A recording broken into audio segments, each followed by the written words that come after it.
game changer for our potential. We're giving every child the best start in life, every single child equal at the starting line of their education. And that's what a Labour government is for.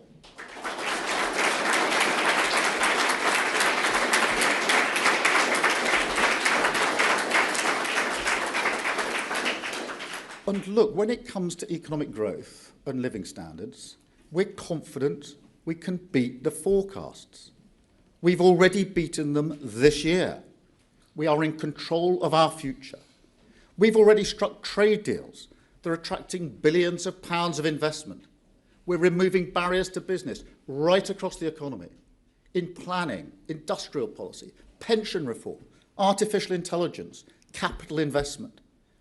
And right at the heart of the budget, we have a package of measures that give the green light for the world's best entrepreneurs to start, scale and list their companies in Britain.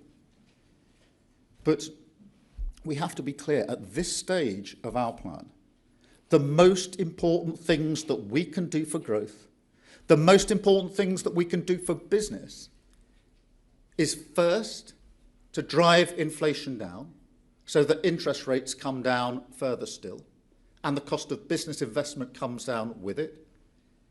And second, to retain market confidence that allows for real economic stability so that businesses can plan with certainty. That is what the country needs most right now. It is what the budget secured. And that's why our choices were fair, they were necessary, and they were fundamentally good for growth. But I will level with you. As the budget showed, the path to a Britain that is truly built for all requires many more decisions that are not cost-free and they're not easy. We can all see the challenge. Low productivity, the result of an economy scarred by austerity, by Brexit, and by consistently failing to unlock the nation's potential. So we need a productivity revolution. And as our plan runs to the end of Parliament, I want to set out some of the next steps in our economic renewal so that our progress can be fairly judged. First, regulation. Now, exactly a week ago, John Fingleton reported on our nuclear industry. He found that pointless gold plating, unnecessary red tape, well-intentioned but fundamentally misguided environmental regulations, and, I quote, it's quite a stark quote, he said, a mindset that favours process over outcome has all made Britain the most expensive place to build nuclear power. Now, I agree with him. In fact, I would go further, because the truth is we see that story repeated again and again right across our economy. For years, Britain did not have a proper industrial strategy. For years, it cut public investment. For years, it did not have a planning framework or frankly, a government that would quickly approve new railways, new tram lines, data centres, laboratories, power stations, wind farms, even whole towns. So, guided by a simple truth that rooting out excessive costs in every corner of our economy is an essential step to cutting the cost of living and creating more dynamic markets for business, we will also clear the path for British business. And therefore, in addition to accepting the Fingleton recommendations, I'm asking the Business Secretary to apply these lessons across the entire industrial strategy. Second, welfare. For too long, our welfare system has trapped people in poverty. And poverty is always a barrier to potential. That's why we scrapped the two-child limit. But we also have to confront the reality that our welfare state is trapping people not just in poverty, but out of work. young people in particular. And that is a poverty of ambition. And so while we will invest in apprenticeships and make sure young people without a job have a guaranteed offer of training or work, we must also reform the welfare state itself. That is what renewal demands. Now, this is not about propping up a broken status quo, nor is it because we want to look somehow politically tough. The Tories played that game, and the welfare bill went up by £88 billion, and they left children too poor to eat and wrote young people off as too ill to work. That was a total failure. So we've asked Alan Milburn to report on the whole issue of young people, inactivity and work, because we need to remove all the barriers which hold back the potential of our young people. Because if you're ignored early in your career, if you're not given the support you need to overcome your mental health issues, or you're simply written off because you're neurodivergent or disabled, then it can trap you in a cycle of worklessness and dependency for decades. That costs the country money, is bad for our productivity, and most importantly of all, is a massive waste of potential. And any Labour Party worth the name cannot ignore that. Third and finally, trade.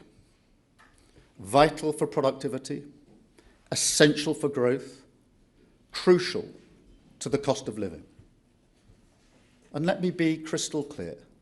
There is no credible economic vision for Britain that does not position us as an open trading economy. So we must all now confront the reality that the Brexit deal we have significantly hurt our economy. And so for economic renewal, we have to keep reducing frictions. We have to keep moving towards a closer relationship with the EU. And we have to be grown up about that, to accept that this will require trade-offs. That applies to our trading relations right across the world. And as you've seen already with this government, there are deals to be done if you're committed to building relationships. That's what we've done with the US, it's what we've done with India, and it's what we've done with the EU. And we will keep going.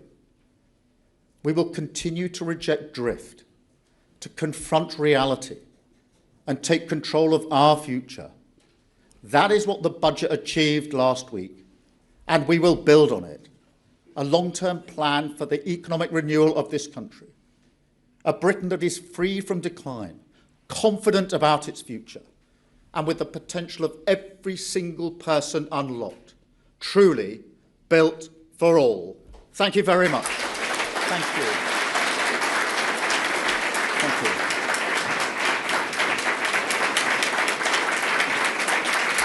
Thank you.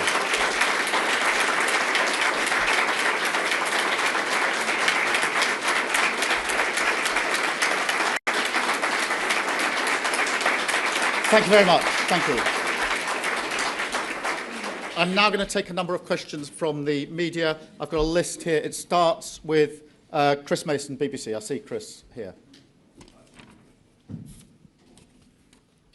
Thank you, Prime Minister. Chris Mason, BBC News. As a former lawyer, you'll be familiar with the concept of people offering the truth, the whole truth, and nothing but the truth. Isn't the reality that in failing to be candid about the breadth of what she knew at her pre-budget news conference, the Chancellor misled us? And if I may, on reform of the welfare system, how fundamental is it to you that the benefits bill starts to fall?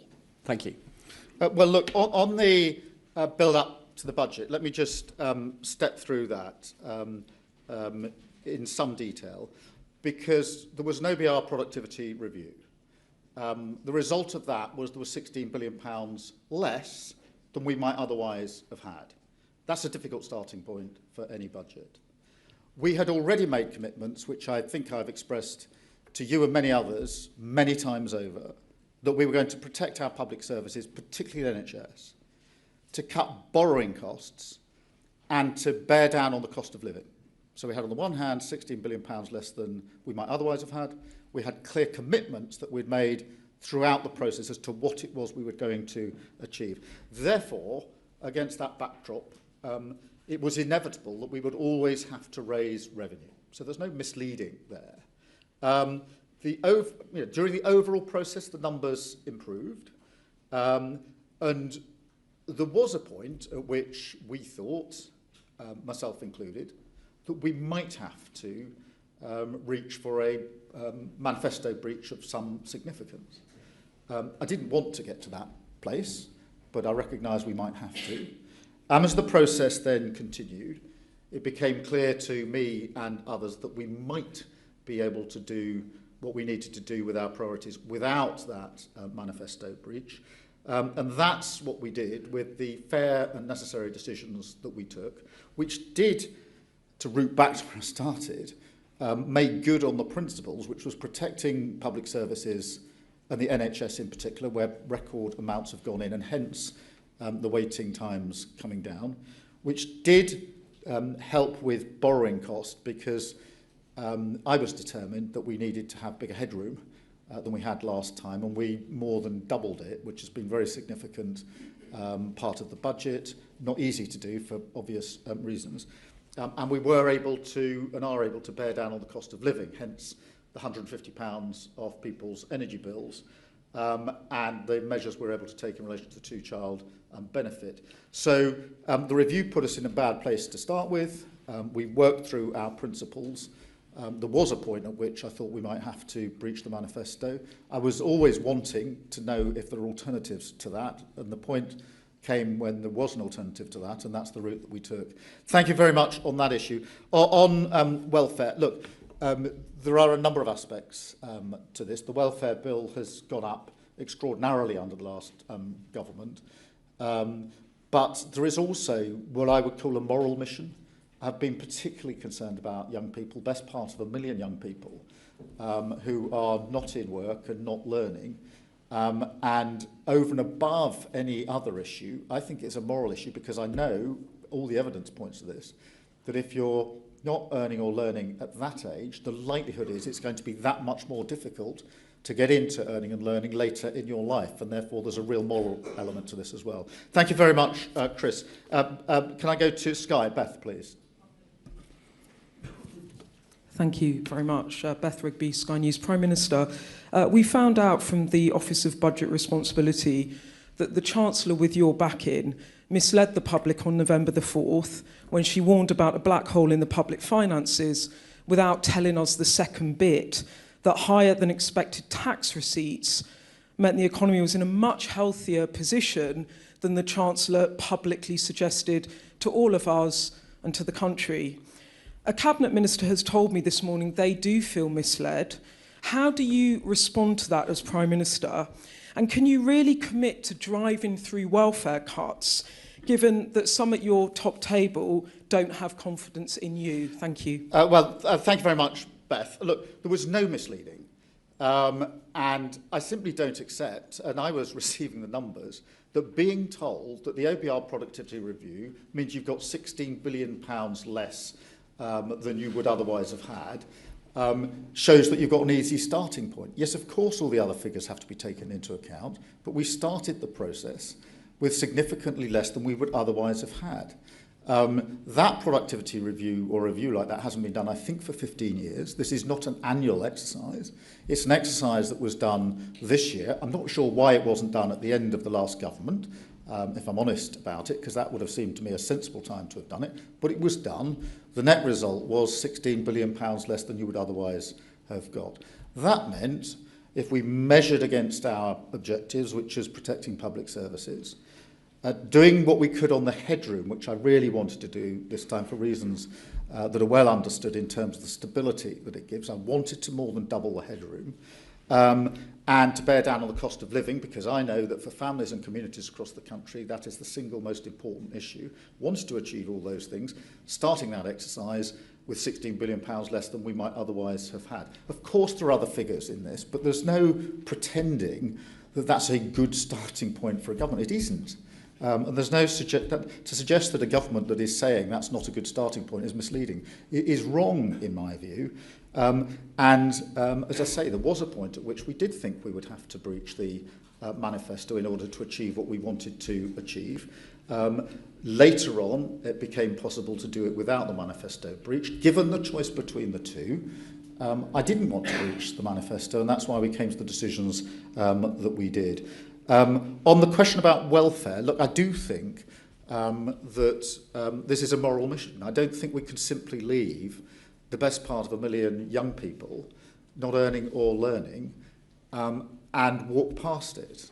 I mean, just as I fundamentally believe we've got to lift children out of poverty, that is a moral and personal mission for me, always has been.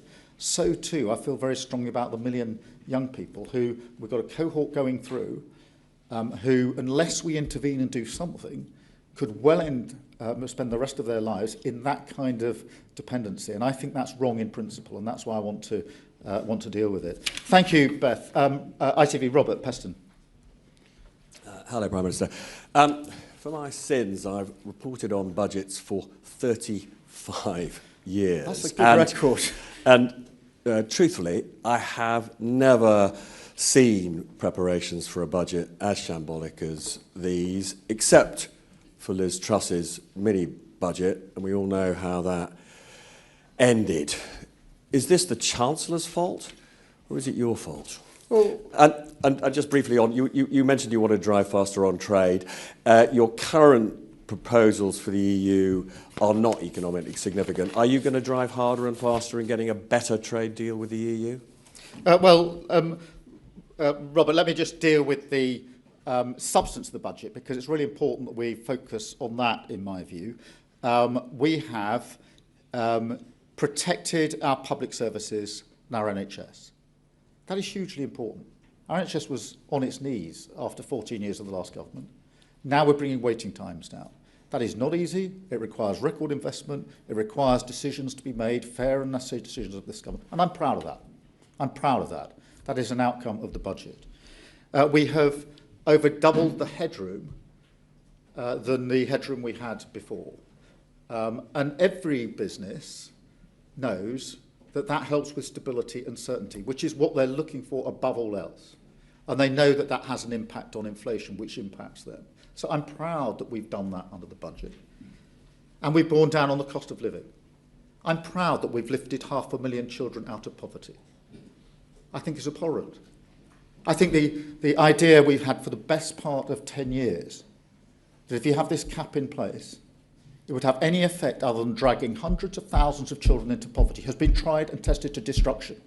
The only effect of it was to drag hundreds of thousands of children into poverty. And we're ending that under this budget, and I'm proud of that. I'm also...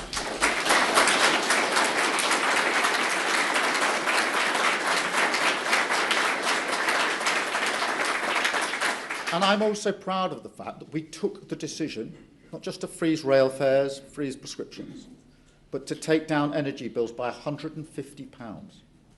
Now, again, in the hospital that we went to on the afternoon of the budget, when we told them that, they broke out in a clap, because they knew what it would mean to them. They knew what it would mean to them. Whatever happens in the Commons and the toing and froing in the Common, go and talk to staff in the NHS, and they clap when you tell them you'll bring down their energy bill. So I'm glad we're now on the substance of the budget, and on the substance of the budget, I'd defend it any day of the week. They're the right steps for our country, and I'm proud that we've taken them. On trade, Robert, look, we do need to get closer to the EU. It is clear from all of the analysis that the deal that we've got has hurt our economy. That's why we've rebuilt relations and reset relations with the EU, and I'm proud that we've done that. That is why we're moving forward. We had the mandates agreed for the SPS agreement, and that will drive down costs in supermarkets significantly, particularly food costs, and the emission trading scheme just in the last week or two. So we're making progress on that front. And that goes in addition to the other trade deals that we've done with countries of the US that we did. And I remember the days when people were saying to me, you can't have a deal with the US and a deal with the EU, and we've got both. And the deal that we did with India, which It had been in the making, I think, for 8 years until we came along and actually did the deal. So I'm proud that we're making that progress. Thank you very much. I'll go to Chris Hope from GB News. Chris. Chris Hope, GB News. Prime Minister, you wanted to tread lightly on our lives before you were elected. You were different from the Tory party, but aren't you exactly the same? From David Lammy repeatedly not being clear about an escaped migrant in the House of Commons to Rachel Reeves talking about a black hole that wasn't actually there. Now you want to cut benefits, but trust matters. How can our viewers trust anything you say? Well, Chris, I simply don't accept the starting proposition. I'm really sorry.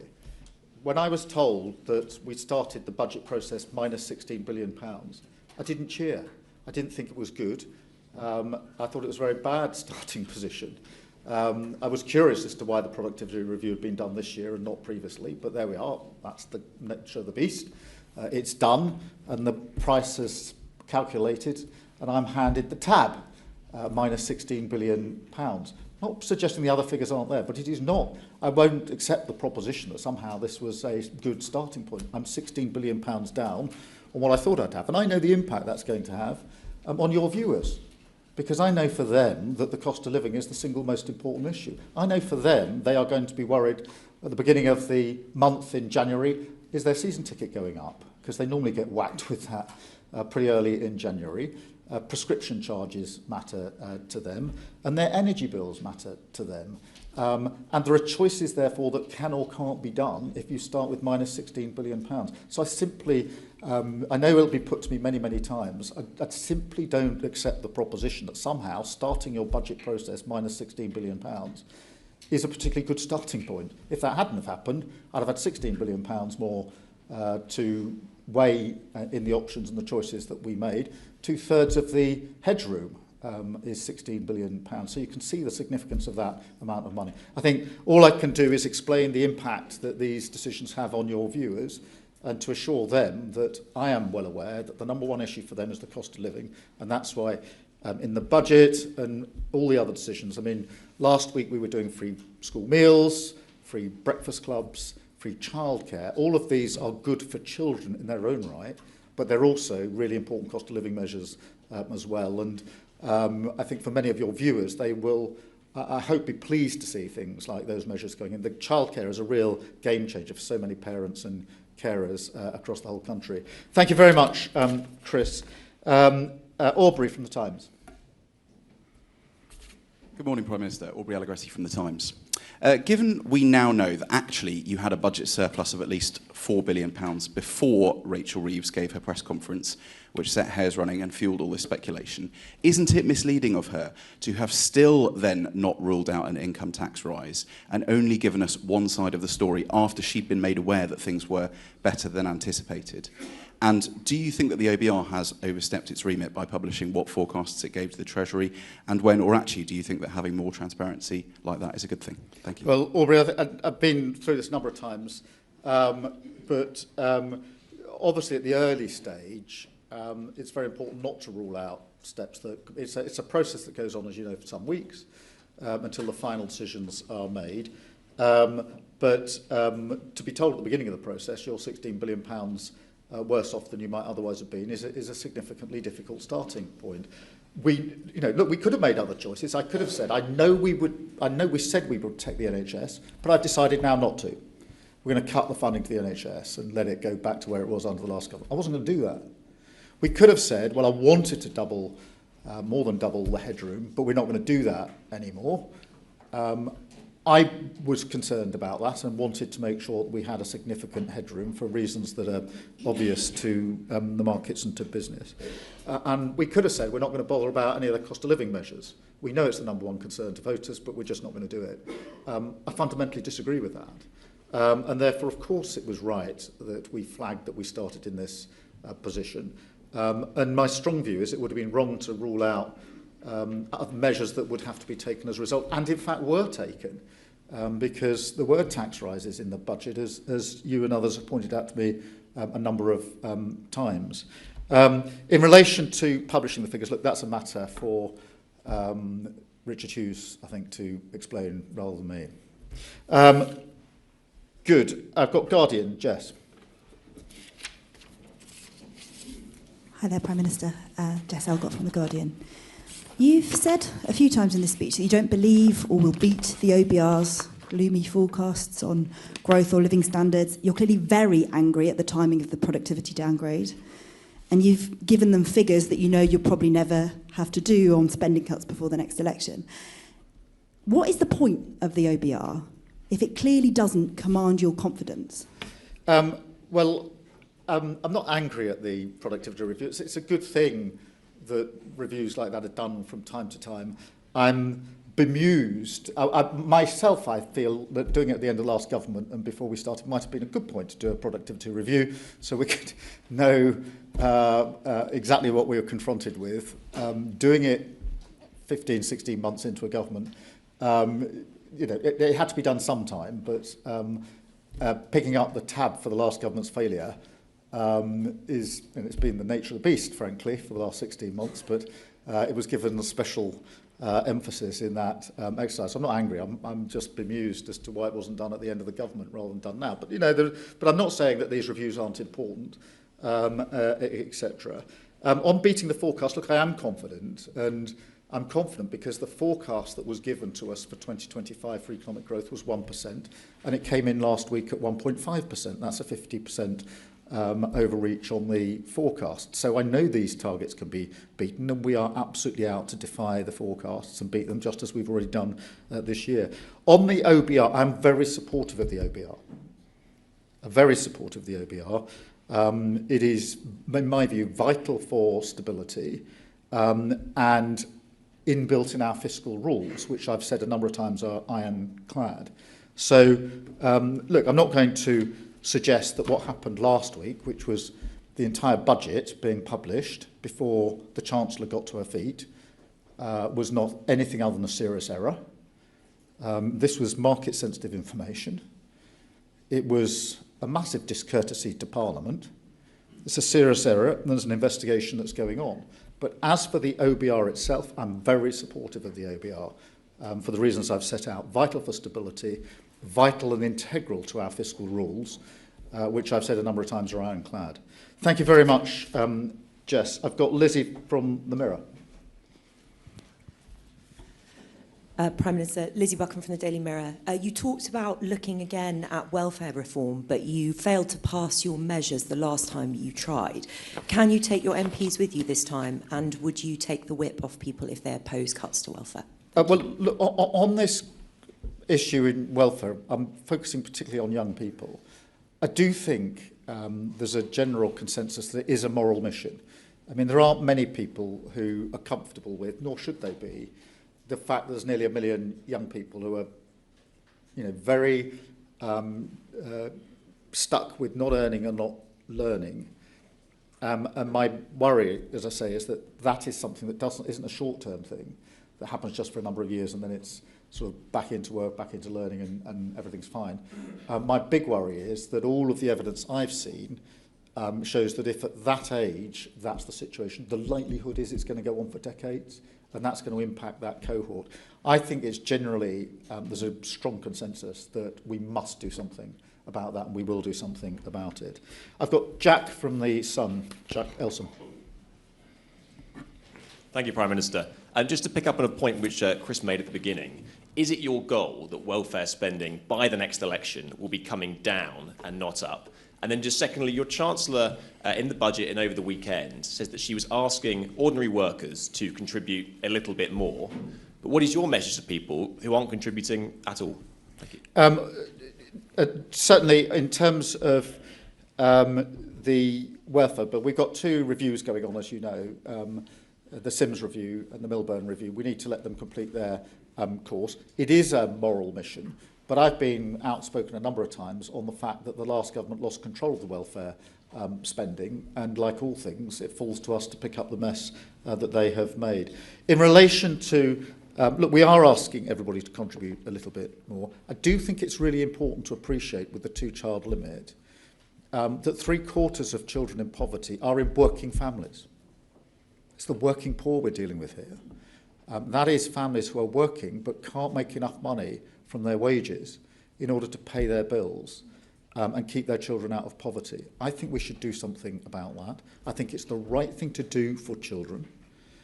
I think it's the right thing to do for the NHS. I was really struck spontaneously last week by the strength of feeling in the hospital, that if we were able to deal with child poverty, it would bring the number of children going into hospital down and have a real impact on the NHS budget. And it's not me saying it to you. This is what the first reaction of the staff in hospital was to that effect. And I genuinely think it's really important for the economy. If we want our economy to grow, and we do, we have to ensure that every single person can contribute to that. It is really hard, if you're growing up in poverty, to play your full part economically towards the growth that we need in this country. So for all those reasons, I think it's the right thing to do. I've now got news with Chris. Chris. Thank you, Prime Minister. Good morning, Prime Minister. Chris Chandler, News with Chris. The government is lifting the two-child benefit cap from next April, but with working families being told they need to contribute more and the two-child benefit cap not being lifted from next April, what reassurance can you give families right now that are struggling this winter as it approaches? Yeah, well, for families struggling this winter, I want to give the reassurance that we're taking a number of measures on the cost of living, because I think for them, that's probably the thing uppermost in their mind. Can I make ends meet? Can I pay the bills? As I said in my speech, that happened to me when I was growing up. We didn't have enough money to pay all of our bills. We had to do what families are doing now, which is to sit around the kitchen table and make the difficult choices to which bills we wouldn't pay because we couldn't afford to do so.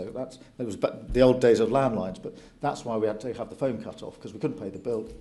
In those days, that meant the end of your phone. But those are the decisions that families are going through this winter, and that's why what I'd say through you to them is we are taking measures in relation to rail fares, to prescriptions, energy bills down by £150. For those that are struggling most, that's on top of the 150 that we're already taking off for. So last winter, 3 million families that needed it most had their energy bills reduced by £150. We've extended that to 6 million of the poorest families, those struggling most this winter. So for them, there's that additional benefit as well. And for any of those through you who've got children who can benefit from free breakfast clubs, from free school meals, the free childcare, which downstairs there's a nursery where you see firsthand the evidence of this, from 9 months to 4 years, does save a significant amount of money, does mean that parents and carers can get back into work if that's what they want to do and earn a little bit more. And it's hugely important for children, because I fundamentally believe that children aged 4 ought to be at the same point on the starting line. And as I said in my speech, I'm sick of hearing that children aged 4, some of them ready to learn, some of them in nappies. It's not a slogan in a speech. It's really something we should all be concerned about. We're beginning to end that. So thank you very much, Chris. And I've got News ASB Andrew. Andrew. Good morning, Prime Minister. What guarantees can you give that your government will be transparent about fiscal realities, even if the news is politically inconvenient? Well, I think, firstly, Andrew, thank you very much. I think by standing up here and walking through the decisions that we've made, hopefully that helps explain the process and very much setting out the result of that, the substance, the content of the budget, and being clear, I think, as to what the driving principles were behind it, that we wanted to protect our public services, our NHS in particular, and most people would say that's a good thing, because they need to know the NHS is there for them and their families when they need it. And one of the saddest things under the last government is when Labour left power, we had the lowest waiting lists and the highest confidence in the NHS. And that was really appreciated in the NHS and by the staff. At the last election, we had the highest waiting lists and the lowest confidence. And you can imagine the impact that had on the staff of the NHS who are trying to do their level best, and yet the public confidence is at its lowest because of the position they've been left in. So we were determined to turn that around. We're determined to bring down the cost of borrowing, because that then impacts on interest rates, which then for anybody with a mortgage or a bill or anything where interest rates make a difference is hugely important. And I wanted transparently to be clear that the cost of living is the single most important thing for most families and communities across the country. And they will want to know, and through me and you questioning me, can know that we've taken a number of measures on the cost of living, which will help. It doesn't eradicate the problem, but helps, but also gives the sense that we're a government that does actually understand what a cost of living crisis feels like, and that's determined to make the fair and necessary decisions to deal with it. Thank you all very much indeed. Thank you.